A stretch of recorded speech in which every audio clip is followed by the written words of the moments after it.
Welcome, Gunrunner.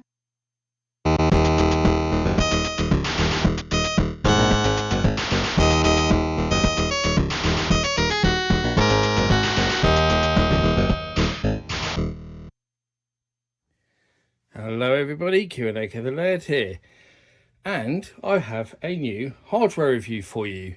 And this is one that I've been planning for a very long time now, because those who follow my channel will probably remember me posting, or should I say boasting, about a very large and very cool VIC-20 haul that I got on Facebook Marketplace, where I got a complete boxed VIC-20, all the inserts, everything, loads of catalogues, loads of books, some games, all of it for 60 quid. And I was very happy indeed with that. Very good, considering the condition it was in. And yeah, so I did say that I would do a video about it at some point, but because of various things about being busy with work and being on holiday and all sorts of other things, and still the upheaval of trying to sort my new house out, I just hadn't got round to it until now. And now I've found the time to go through it all and sit down and show it to all you lovely people so you can see what I've got. But actually what I want to add on to this is that just after buying that big lot that I showed on here to you all, I picked up another one. Literally, I think it was the weekend after I picked up the £60 lot. I got another one for £30, which was listed as actually just being the computer on its own, with I think it was just a few cassettes, if I remember rightly. And I thought, well, it was very local to me, and I thought 30 quid's not much. I'll grab it. And there's another reason why I grabbed it is because it's actually a little bit different to the one I bought the weekend before, which I'll show you in a little while. But actually, when I went to get it, the lady was lovely. She'd found it in her loft. It had been her daughter's when she was a kid, and didn't realise she still had it. Her daughter actually came over. Daughter was there helping us sort the house out. She came across it, and the daughter remembered actually how to set it up and everything. So the daughter actually got it working, found out that it worked perfectly, and the daughter also carried on going through the loft and found the box for it. So I've got two that are boxed. This is actually the box of the second one, but the box of the first one, the £60 one, is in slightly better condition, but they're both boxes are in really good condition with the inserts and everything. And with the box, you also found like the starter pack that came with it as well. So I've got two of those, and she found the cassette recorder as well. So I've got a couple of those, one boxed, one not boxed. But yeah, so I'll show you what it is that I've actually got here. So this is the first one I picked up, which I'll put here, which is in incredibly good condition.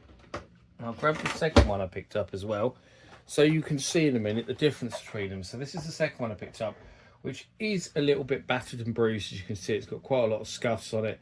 It could probably do with retro brighting, or, you know, in a good scrub and wash and stuff, because it is a little bit scuffed and dirty, but mainly it's gone quite yellow, as you can see from the difference in the plastics there between the two.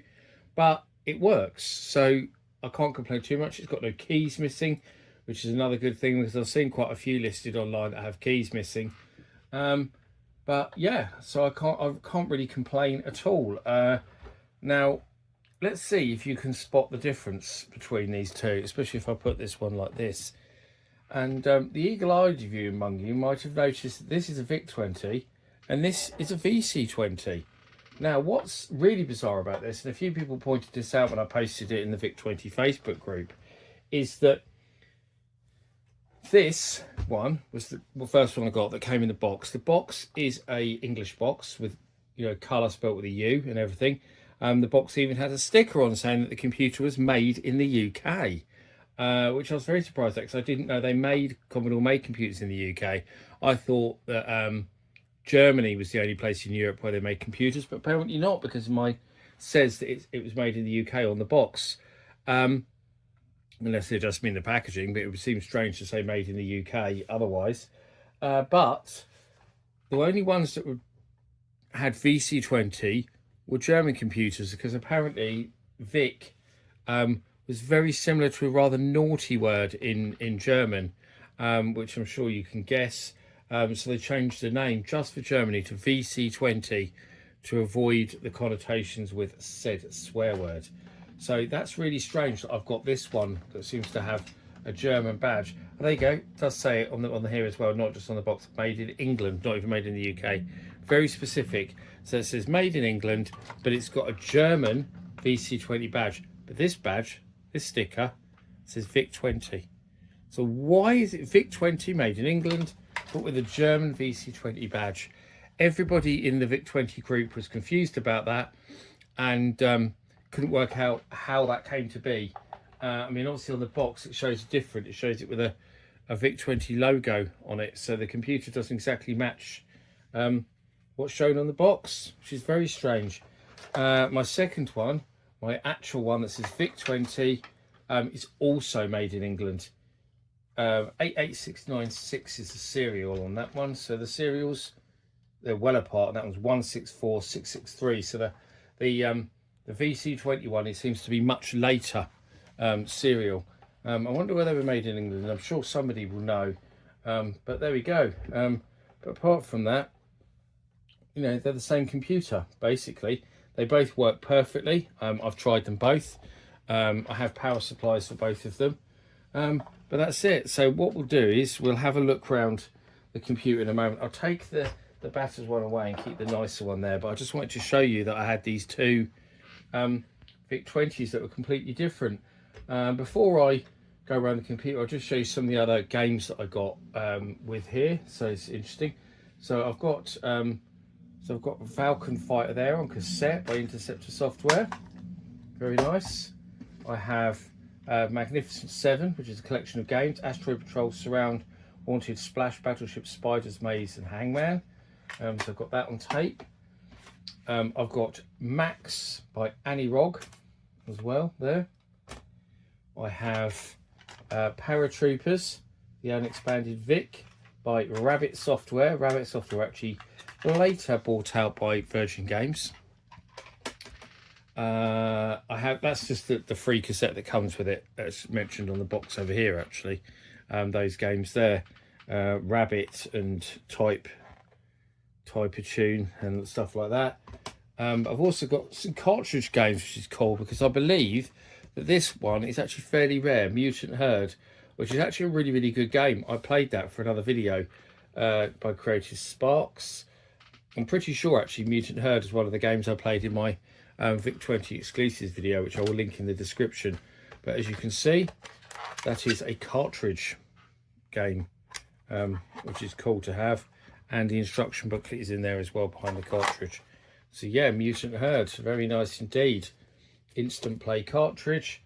And one more cartridge game, an absolute classic, Omega Race, which, spoiler alert, won best VIC-20 game when I did the greatest VIC-20 games of all time. This was overwhelmingly voted for as the best game on the VIC-20, and the port of that is very, very good. Interesting, it's got all these stickers on with different prices.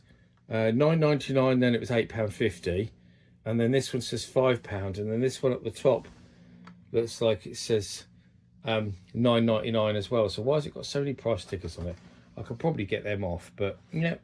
And the cartridge is in there, in case you're wondering. The box is a little bit battered, but there's a classic Commodore Omega Race cartridge. I kind of like the VIC-20 cartridges because they're big and hefty and wide. Quite unlike other cartridges for other systems at the time. I mean, the Atari 2600 ones are probably sort of half that size, you know, so quite different.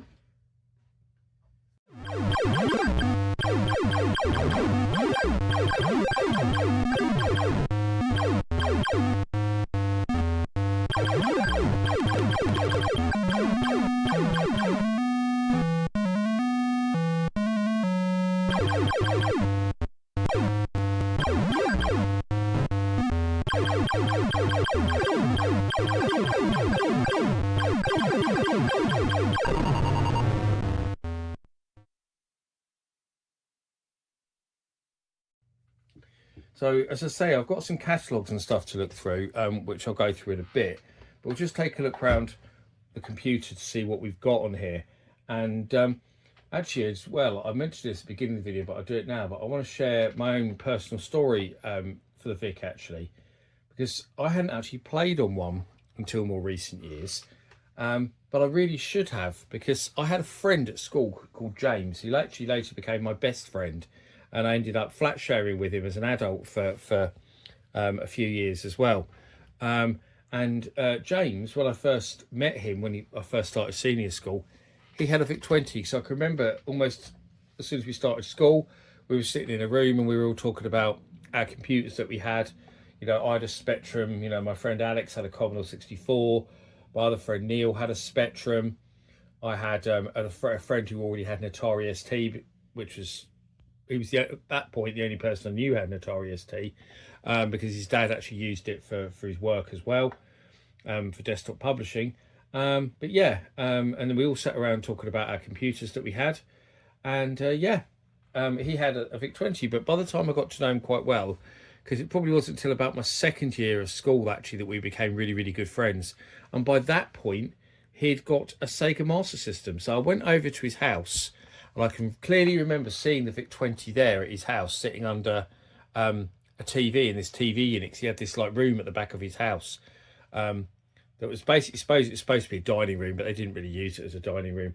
And I remember seeing the VIC-20 there connected up to TV, but we never, ever turned it on or played on it. Because we always, whenever I went to his house or any of my other friends came to his house, always played on the Master System. Because he was, at that point, was the only person I knew with a Master System. Another kid at my school, actually, another James, got a Master System shortly after him. But I digress. So yes, so it was kind of weird that I'd seen one and seen games for it and everything, but never played on it. But that's been corrected now, and obviously I've now got my own one in my collection. So we had a look at the front and back. Big, heavy thing it is, indeed. A very weighty computer. On the back, this is our absolutely huge cartridge port there. We can go plug in, which it won't. I can't seem to get the cartridge to go in now. There we go. Very stiff, actually, surprisingly stiff. So there we go, the cartridge is in. So you'll see that when the cartridge is in, it sticks out a fair amount from the back, doesn't it? The cartridge slot at the back is quite awkward. That's one thing I hate about the Atari XE computers, is where they move the cartridge slot from the top to the back, because it's very, very awkward. And this cartridge slot, my God, is it stiff. Wow, I could barely get the cartridge out. I can only guess it wasn't ever used much back in the day, because that is one stiff cartridge slot. I assume one of these is an RGB video out, but they're not marked, which is strange what they are. But they seem to be our two video out sockets there, or not video out. I'm sure someone is going to tell me now what they are, but I expected them to be labelled. Are they labelled on the other one? No, they're not, but there we go. There's no regular RF socket, as you can see, at all. So you would need a special cable to connect it up to your TV, and our expansion ports as well there, if you want to connect up printers and RAM packs and that sort of thing. Because the base VIC-20, if I remember rightly, I think it only has 8K of memory. It has very much at all. So you do really need the you needed a RAM pack, you know, really. That was kind of an essential thing for the VIC to play a lot of the games. I mean, the cartridge games, the ROM games, not so bad, but certainly cassette software, and obviously it made programming a lot easier and stuff like that if you had the extra memory for it. So, you know, a lot of common was to upgrade the extra RAM, so you had 16K. That was quite common, although there were ones that go higher. And I have been told that it's possible to mod the VIC-20 up to as much as 64K, but I believe that causes complications with the memory addressing and stuff. So that was always a problem with the VIC, actually, was the memory contention. If you've ever used a VIC emulator, it can be a nightmare to get some of the games to work, because you have to fiddle around to try and work out what size game they were and what configuration they used to get that memory.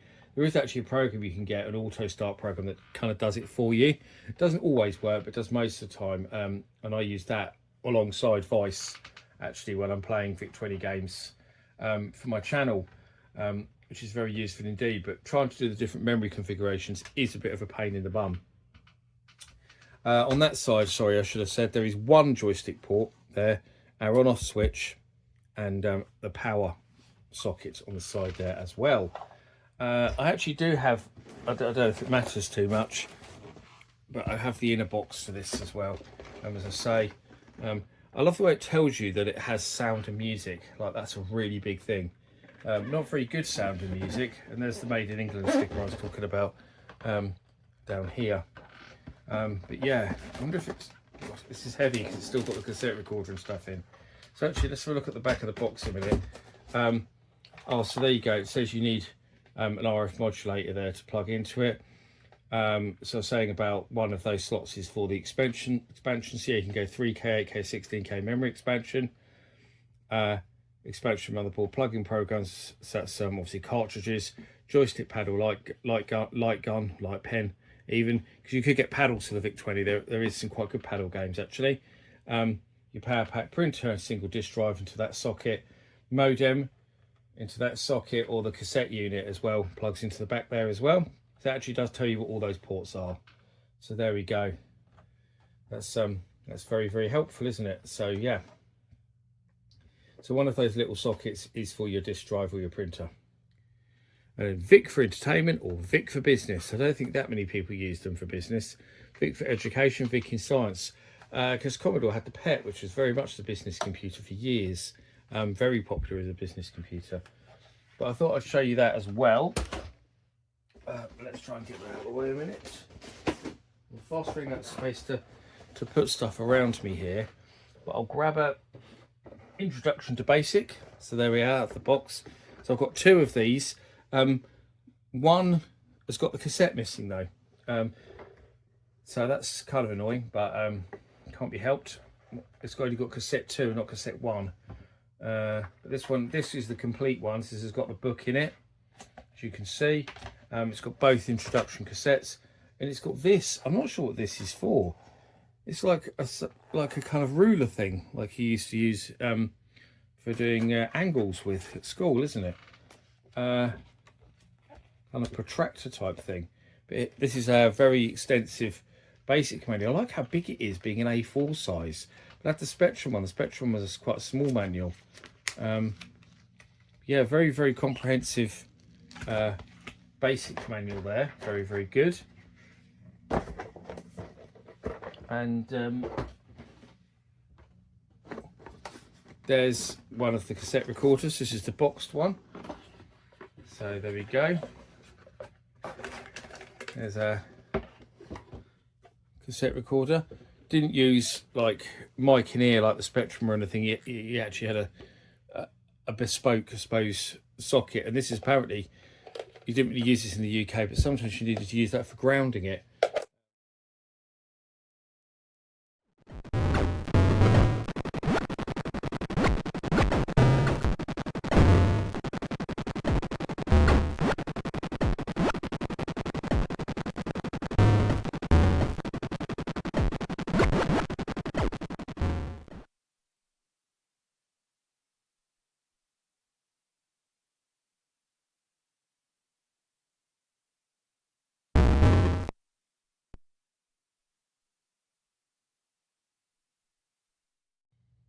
Okay, so I mentioned I've got a ton of catalogues and stuff.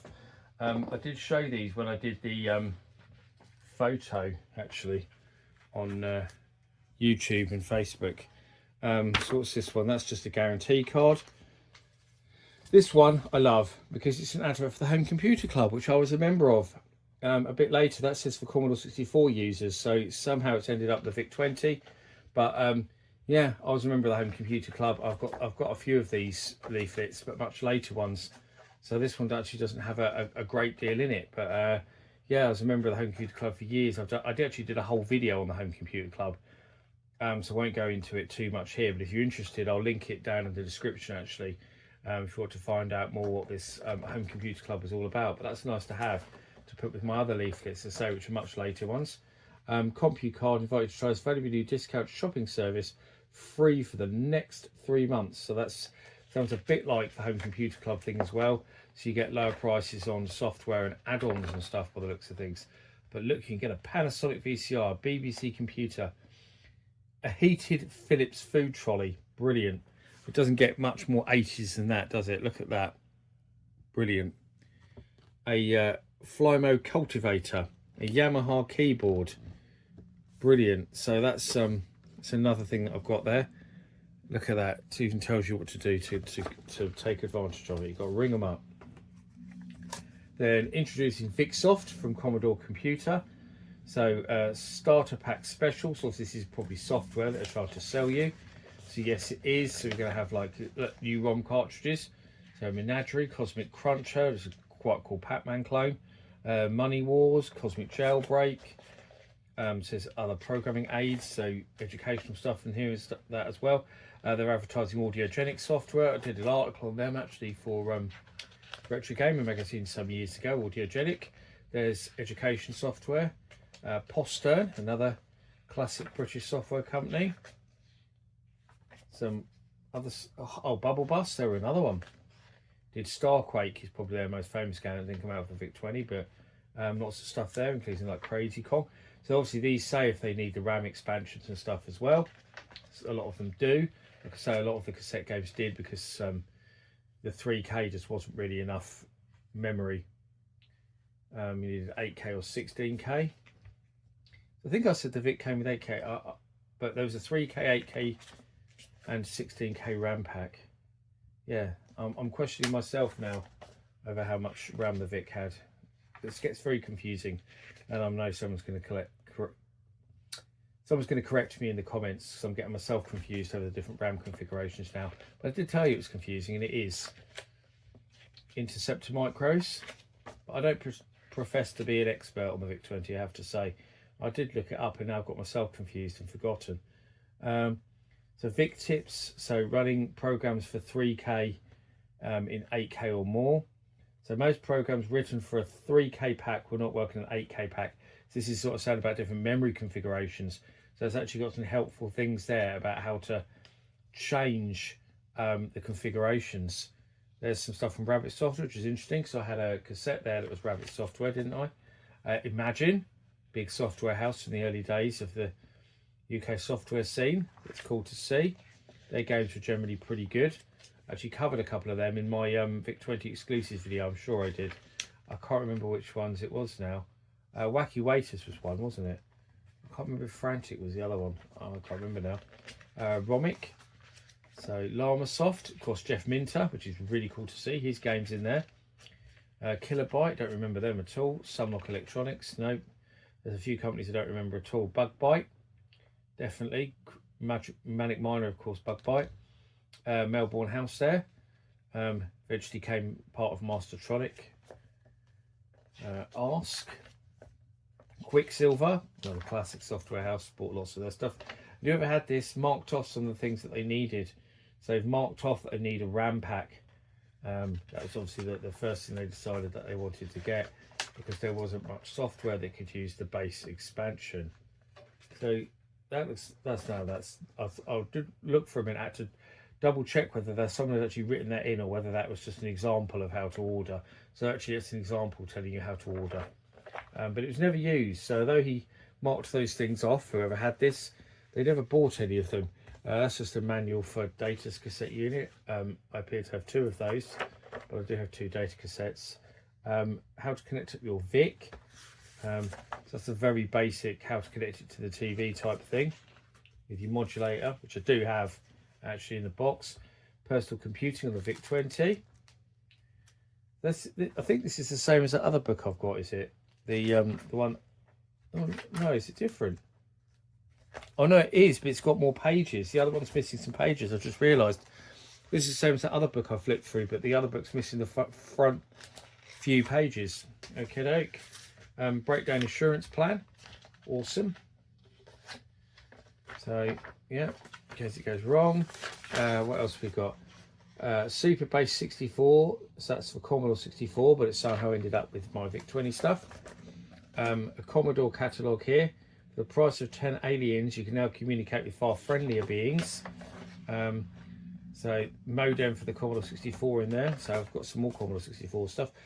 I can only guess that whoever owned this VIC-20 obviously upgraded to Commodore 64 at some point, and his Commodore 64 stuff got separated, and some of it got mixed up. Choosing your computer, so from Commodore, so there's the PET, like I said.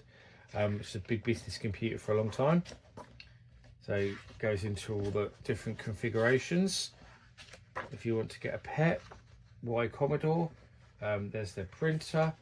So oh look, more leaflets there, like in the back for their different printers.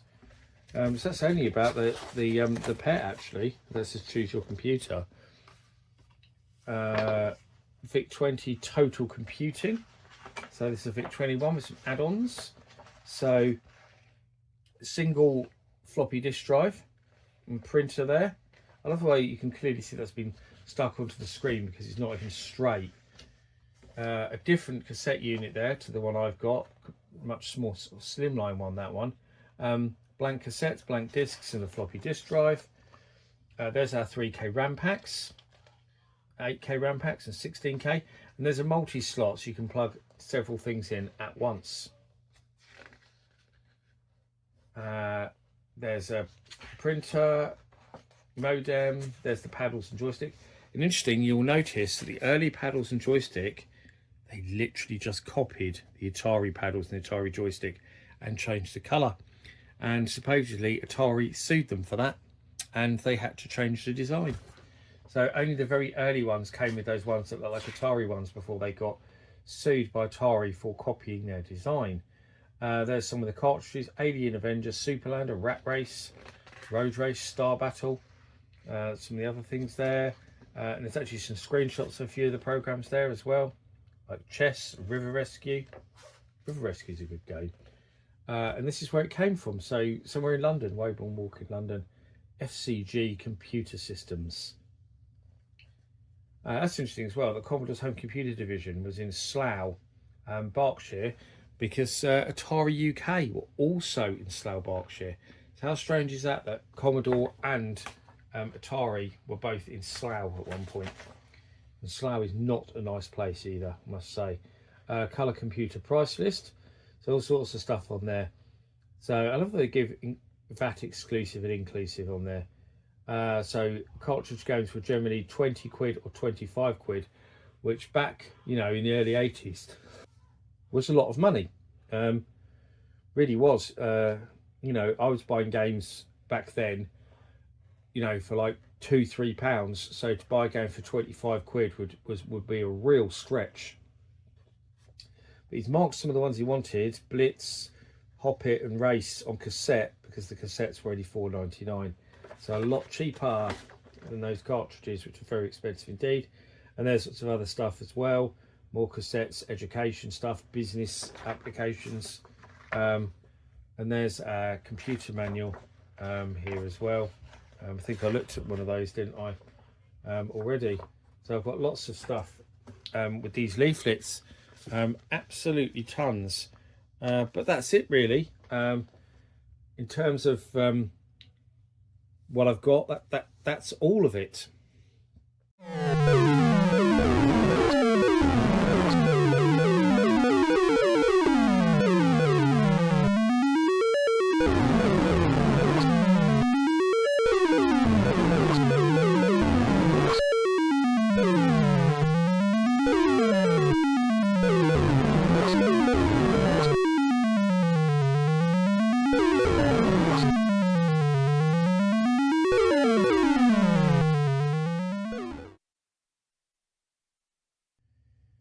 So as always, for the last part of the video, I literally just talk about, is the VIC worth getting in the present day? Like I always do, is it worth getting?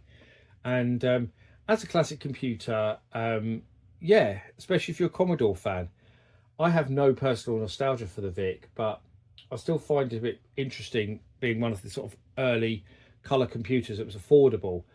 I mean, they went down a very different route with the VIC to say what a lot of other companies were doing. So, for example, this came out a year after the Atari 8-bit. the 400 and the 800, which were far more powerful computers, far more capable in what they could do.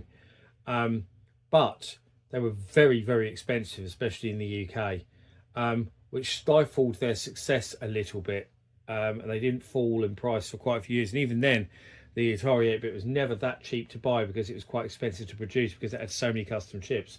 With the VIC-20, Jack Tramiel and Commodore built a computer that was affordable, and that's why the Commodore became the VIC-20 became the first computer to sell 1 million units, simply because it was affordable. It had color graphics, it had sound, and you know, it wasn't an extortionate price, and that's why it took off. And you know, it sold very well in America. It sold quite well in Japan, I believe, for a while. It sold fairly well in the UK until the Spectrum came along, certainly. That pretty much killed everything off in the UK because the Spectrum was so cheap. And the Spectrum was about the same price as a VIC, but could do a lot more. But it's an interesting computer. It has some really good games, especially some of the cartridge games. Some really, really good stuff on there. And I do think it's a computer worth having in your collection. It has an iconic look. And it's very important from a historical perspective, as I say, being that first computer to sell 1 million units. And I'm really pleased to have such a nice condition VIC or VC20 in this case in my collection. And I'm not sure if I'll keep both of them yet, or whether I might sell one of them on. I'm not sure, but that's it really. This is my look at the Commodore VIC-20. It's been a while coming, but I got here in the end. I hope you enjoyed my video. Please let me know all your memories of the VIC-20 down in the comments, and I'll see you all again for another video very soon. Thanks for watching. Bye bye.